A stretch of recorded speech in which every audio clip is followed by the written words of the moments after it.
C'est étonnant, les mages se mettent à la recherche du roi des Juifs alors que ce n'est ni leur peuple, ni leur culture, ni leur tradition religieuse.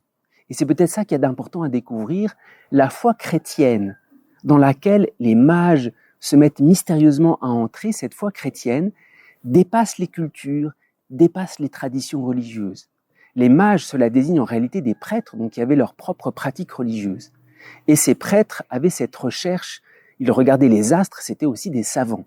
Alors, c'est peut-être là la porte d'entrée la plus profonde pour la foi chrétienne. La foi chrétienne, on y entre quand il y a une nouvelle vérité qui s'impose à nous, une vérité qui est au-delà des traditions. Et c'est ce que les mages commencent à vivre. Les astres sont au-delà des cultures. Les astres ne sont ni persans, ni orientaux, ni juifs, ni européens. Les astres ont quelque chose de naturel. Alors, c'est bien évident. La foi chrétienne dépasse complètement cette recherche des astres. Mais ce qu'il y a d'important à retenir, c'est que les mages sont allés jusqu'au bout de leur recherche. Et c'est l'esprit des mages qui est important. Ils sont allés jusqu'au bout de leur recherche de vérité, de quelque chose qui les intriguait.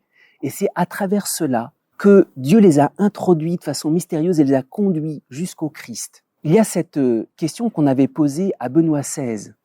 Combien y a-t-il de chemins qui mènent jusqu'au Christ? Et il avait répondu, il y a autant de chemins qu'il y a de personnes humaines. Parce que chaque personne humaine a son drame, sa recherche, a ses épreuves qu'il doit traverser, ses chemins, ses choses incompréhensibles.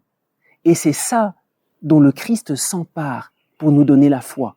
La foi, elle est personnelle, c'est évident, elle est portée à travers des traditions et toutes les religions ne se valent pas. Mais le plus important pour entrer dans la foi chrétienne, c'est Jésus qui vient s'emparer de notre recherche, des drames que nous devons traverser, des chemins que nous avons à faire, et il est différent pour chacun. Parce que la foi est une alliance personnelle. Ce qui intéresse Dieu, c'est ma recherche, ma personne, toute mon histoire. Alors, en cette fête de l'Épiphanie, on ne peut pas répéter les mages. Mais chacun, on doit donner, j'allais dire, aller jusqu'au bout de ce qui nous dérange, de ce qui nous intrigue. Et si nous le donnons au Christ, c'est à travers ça qu'il peut sceller une alliance très profonde dans la lumière, dans la foi, avec chacun d'entre nous.